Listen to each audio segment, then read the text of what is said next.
해운대구의 한 초등학교 앞 스쿨존에서 승용차가 인도로 돌진해 6살 여자아이가 숨졌습니다. 경찰은 이른바 민식이법 적용 여부를 검토하고 있습니다. 이두원 기자가 보도합니다. 어제 오후 해운대구 재송동의 한 초등학교 앞 도로, 주차장을 빠져나온 SUV와 직진하려던 승용차가 그대로 충돌합니다. 승용차는 학교 담장을 들이받고 그대로 학교 안 화단으로 떨어집니다. 사고가 난 곳은 초등학교 정문에서 불과 10여 미터 떨어진 곳. SUV에 들이받친 차량이 중심을 잃으면서 학교 앞 보행로를 덮친 겁니다. 이 사고로 학교 앞을 지나가던 6살 여자아이가 크게 다쳐 의식이 없는 상태로 병원으로 옮겨졌으나 오늘 새벽 치료 도중 숨졌습니다. 함께 있던 어머니는 부상했고 뒤에서 따라가던 언니는 다행히 사고를 피했습니다. 쿵 소리랑 전구 깨지는 소리가 나서 나가보니까 그 차가 이제 저 벽을 치고 넘어가 있는 상태고, 그 다음에 그 아기가 쓰러져 있었어요. 쓰러져 있고, 그러니까 언니 같은 아기는 울고 아기는 쓰러져 있고. 경찰은 사고가 난 곳이 학교 정문에서 10m가량 떨어진 어린이 보호구역 스쿨존이라는 점을 고려해 교통사고 운전자 처벌 기준을 강화한 이른바 민식이법 적용 여부를 검토하고 있습니다. 스쿨존에서 발생했기 때문에 민식이법 적용 여부를 적극 검토를 할 예정이고요. 보도침범이나 이런 건 교통사고 처리 특례법에 있는데요. 예, 그런 것들을 다 같이 좀 적용 여부를 검토해야 될 것 같습니다. 경찰은 사고 차량 운전자를 불러 정확한 경위를 조사하고 있습니다. MBC 뉴스 이두원입니다. 네, 최근 경사로에서 차량 미끄러짐 사고가 잇따르고 있습니다. 내리막길에 세워둔 버스, 또 경사로에 주차된 SUV 차량 등 장소와 차종 불문인데요. 운전자들의 각별한 주의가 필요합니다. 현지호 기자가 취재했습니다. 도로가에 주차된 승합차 한 대, 뒤로 슬금슬금 밀리는가 싶더니 비탈길을 따라 그대로 미끄러집니다. 차량은 5m가량 밀려난 뒤 인근 편의점을 들이받고서야 멈췄습니다. 주변 보행자나 가게 손님 등 인명피해로 이어질 수도 있었던 아찔한 상황. 쿵쾅씩이 안에 이제 가게가 흔들흔들 하더라고만. 그래 놀래 나가 있게나마 그냥 차가 막 득집더라. 사고 당시 차량의 기어는 주차 상태였지만 사이드 브레이크가 잠기지 않았던 것으로 파악되고 있습니다. 차량은 뒤쪽으로 서서히 미끄러지기 시작해 내리막길에 들어서며 갑자기 속도가 붙었습니다. 지난 9일 낮 사하구 당리동에서는 경사로에 세워둔 마을버스가 밀리며 인근 가로수를 들이받았습니다. 밖에 있던 버스 기사가 운전석에 뛰어들어 급히 운전대를 꺾었지만 사고 충격으로 중상을 입었습니다. 바로 옆에 이제 계셨던 것 같아요. 근데 이제 급하게 차가 밀려 내려가니까는 운전석 문을 여시고 이제 핸들을, 왜냐면 그대로 내려가면 대형사고가 나니까. 지난달 금정구 금성동에서도 40대 남성이 경사로에서 밀린 차량에 깔려 숨지는 등 내리막길 차량 미끄러짐 사고가 잇따르고 있습니다. 지난 2018년 9월 도로교통법에서 경사로 주정차 차량에 대한 미끄럼 방지 조치가 의무화됐지만 경사로의 명확한 정의도 단속 기준도 없어 비슷한 사고가 반복되고 있는 상황입니다. 내리막길에 잠시라도 차를 댈 때 고인목을 설치하거나 핸들을 꺾어두는 등 운전자들의 경각심이 필요해 보입니다. MBC 뉴스 현지호입니다. 네, 다음은 오늘 신문 읽기 순서입니다. 먼저 부산일보부터 보시겠습니다. 일면 기사입니다. 김해 신공항 적합성을 협의체에서 최종 판단할 가능성에 대한 내용인데요. 국무총리실 김해 신공항 검증위원회 재검증 결과 발표가 임박한 가운데 행정위원회 등 협의체를 통해 동남권 관문공항의 적합성을 최종적으로 판단할 가능성이 높아졌다는 것입니다. 이에 따라 이달 말로 논의됐던 검증위 결과 발표도 다음 달로 연기될 가능성이 높아졌다는 기사입니다. 이어서 이면으로 가보겠습니다. 부산대역 복합역사가 상가를 줄이고 전시 공간을 갖춰 재추진된다는 내용입니다. 점포 개수를 줄이고 대합실 통로 폭도 넓히는 것은 물론 문화 공간도 확보한다는 건데요.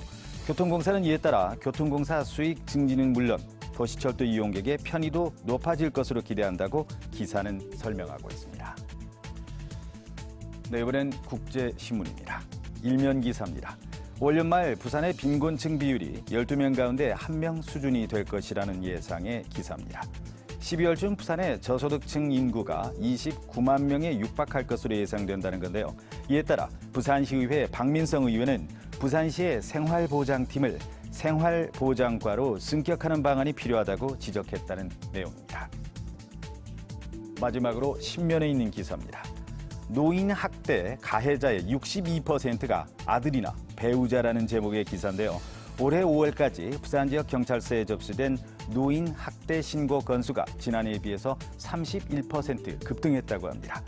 아들에 의한 학대가 31.2%로 가장 많았고 배우자가 그 뒤를 이었다고 기사는 분석하고 있습니다.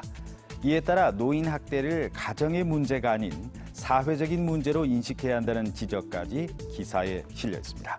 지금까지 오늘 아침 신문 살펴봤습니다. 오늘도 아침부터 따가운 햇살이 내리쬐고 있습니다. 자외선 지수가 연일 높게 오르는 만큼 자외선 차단에 신경 써주셔야겠습니다. 오늘 아침 부산은 22.1도로 선선하게 출발하고 있습니다.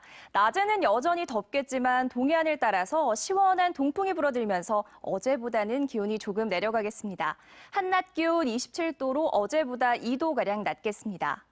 현재 위성 영상 보시면 전국이 대체로 맑습니다. 부산은 공기질 좋음 수준으로 깨끗하고 파란 하늘이 드러나 있는데요. 오후부터 차츰 구름이 많아지겠습니다. 이어서 자세한 지역별 기온 살펴보겠습니다. 오늘 아침 기온은 부산 22도, 양산 20도 등으로 어제와 크게 다르지 않습니다. 낮 기온은 부산과 울산이 27도, 양산 32도, 창원은 30도로 어제와 비슷하겠습니다. 바다의 물결은 먼 바다를 중심으로 최고 1.5m까지 비교적 낮게 일겠습니다. 부산은 모레 새벽부터 밤까지 비가 오겠습니다. 비가 내리며 기온이 잠시 내려가겠고요. 금요일부터 다시 맑은 하늘이 드러나며 기온이 오를 전망입니다. 날씨였습니다. 2030 부산 월드엑스포 유치를 위해 정부 차원의 유치 활동이 본격화됐습니다. 국제박람회기구에 유치 신청서를 제출하기 위한 종합계획 수립이 시작됐고 범시민유치위원회가 사단 범위 등으로 전환돼 활동폭을 대폭 넓힙니다. 황지실 기자입니다. 2010년 중국 상하이 월드엑스포는 역대 최대 규모로 치러졌습니다. 5조 원을 직접 투자한 중국 정부는 관광 수익 13조 원을 포함해 170조 원 가까운 부가가치 효과를 본 것으로 추정됩니다. 국가사업으로 확정된 2030년 부산 월드엑스포 유치를 위해 정부가 본격적인 종합계획 수립에 들어갔습니다. 관문공항 건설과 더불어서 부산을 획기적으로 변화시킬 수 있는 굉장히 중요한 계획이죠. 그 사실상의 그동안의 준비 과정이었는데 첫 발을 떼는 날이라고 보시면 될 것 같습니다. 개최 장소인 북항 재개발 사업지 일대 224만 제곱미터 모두가 포함됩니다. 원도심을 되살려 새로운 부산을 만드는 것이 박람회 목적 중 하나이기 때문에 현재 진행되고 있는 북한 통합개발계획과 연계해서 계획을 잡아야만 하는 과정. 하지만 유치 성사 전망은 불투명합니다. 최근 20년간 아시아 국가에서 연이어 개최됐고 2010년 중국 상하이의 경우 4차 투표까지 가는 등 경쟁이 치열했습니다. 부산은 프랑스, 러시아 등 대여섯 개 국가와 경쟁할 것으로 전망됩니다. 주제 개발의 창의성, 탁월성, 그다음에 민간과 정부가 합친 외교 역량, 그리고 국민들의 지지도 이런 게 중요하기 때문에 그러한 부분을 잘 준비를 해나가도록. 경제올림픽으로 불리는 2030년 월드엑스포는 여수와 대전에서 개최됐던 인정엑스포와는 규모와 위상면에서 차별화된 등록엑스포로 내년 국제박람회 기구에 신청서를 제출하고 2023년 최종 개최국이 결정될 전망입니다. MBC 뉴스 황지실입니다. 국립부경대학교가 방사선 의과대학 신설을 본격 추진하고 나섰습니다. 기장에 제3의 캠퍼스를 설립하는 계획도 함께 추진하기로 했습니다. 자세한 내용 정세민 기자가 전해드립니다. 국립부경대학교가 의과대학 설립 추진을 선언했습니다. 1단계로 오는 2022년까지 기장에 방사선 의과대학을 신설한 뒤 2단계는 이를 바탕으로 2025년까기 방사선 의과학 대학원 설립, 3단계는 2030년까지 미래 융복합형 캠퍼스를 조성한다는 계획입니다.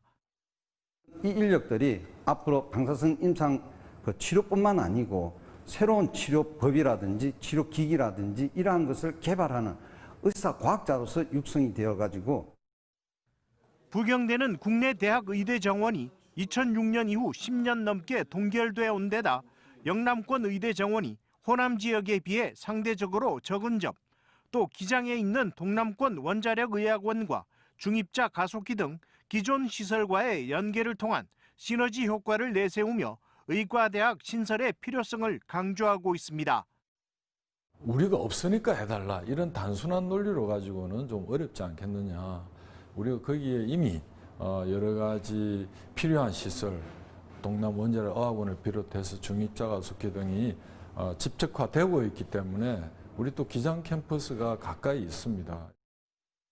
첫 번째 고비인 부지 마련 문제가 기장군의 전폭적인 지지로 예상외로 쉽게 풀렸습니다. 기장군이 부경대에 제공하기로 한 부지입니다. 약 7만 평에 이르는 이 일대를 기장군으로부터 무상으로 제공받기로 하면서 부경대의 의과대학 추진 계획은 한층 탄력을 받게 됐습니다. 방사선 의과대로 특화를 추진한 데다 최근 코로나19 사태 이후 공공의료 인력 양성에 대해 국민적 공감대가 형성되기 시작한 것도 긍정적인 요인입니다. 다만 의과대학 신설을 허가하는 문제는 보건복지부와 교육부, 여기에 정치권의 이해와 협조까지 얽힌 복합적인 문제인 만큼 이제 시작 단계라 할 수 있습니다. MBC 뉴스 정세민입니다. 다음은 한 주간의 주요 사건, 사고 뒷이야기 정리했습니다. 사건 수첩 박준호 기자입니다. 달리던 오토바이에서 개 한 마리가 중심을 잃고 도로에 뛰어듭니다. 자칫 다른 차와 부딪힐 수도 있는 아찔한 상황입니다. 동물보호단체에선 아무런 안전장치 없이 개를 싣고 다니는 건 학대나 다름없다며 동물보호법 위반을 주장하고 있습니다. 안전장치나 대비책 없이 개를 태우고 가면 이게 떨어져서 다칠 확률이 큰 거는 누구나 다 알 수 있는 일이라고 생각을 하거든요. 경찰이 이번 사고에 대해 조사에 나섰는데 동물 학대 여부에 대해 어떤 결론을 내릴지 주목됩니다. 시내 편의점을 돌며 전시용 가짜 휴대전화를 맡긴 뒤 상습적으로 담배와 문화 상품권을 갖고 달아난 40대가 구속됐습니다. 이 남성은 주로 동네 편의점을 범행 대상으로 삼았습니다. 지역 주민인 것처럼 행세하고 휴대전화를 맡기면 종업원이나 업주가 쉽게 거부하기 힘들다는 점을 노린 겁니다. 동네에서 일하는 편의점이다 보니까 손님이 나중에 갖다 주겠다라는 게 종종 있어서 그걸 믿었던 것 같고. 부산 관광의 상징, 해운대 한 호텔 로비에서 조폭영화의 한 장면 같은 상황이 연출됐습니다. 호텔 운영을 둘러싼 위탁 운영업체 간 갈등이 결국 용역 직원들 간의 몸싸움으로까지 번진 건데 이 과정에서 대리석으로 된 안내데스크 벽면이 산산이 부서지는 등 험악한 상황이 빚어진 겁니다.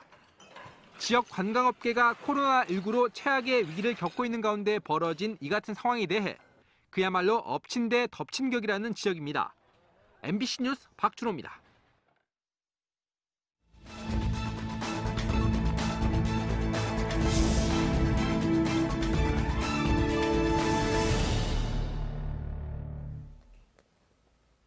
영도 해안절벽 흰여울 문화마을의 미신고 영업장 10곳이 경찰에 적발됐습니다.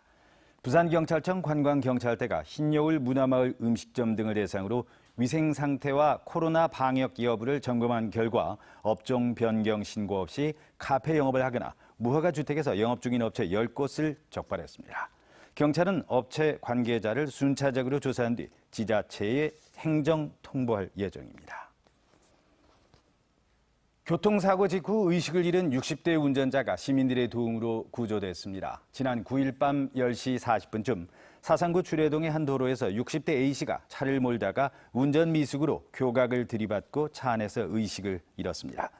차량에 불이 붙자 사고를 목격한 인근 커피숍 직원과 시민들이 달려와 소화기로 불을 끄고 구조 작업을 펼친 끝에 A씨는 무사히 병원으로 옮겨졌습니다.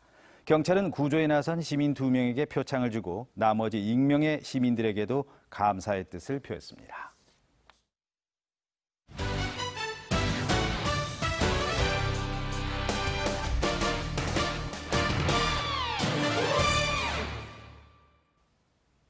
프로야구 소식입니다. 롯데자이언츠의 안치홍과 오윤석이 부상으로 1군에서 말소됐습니다.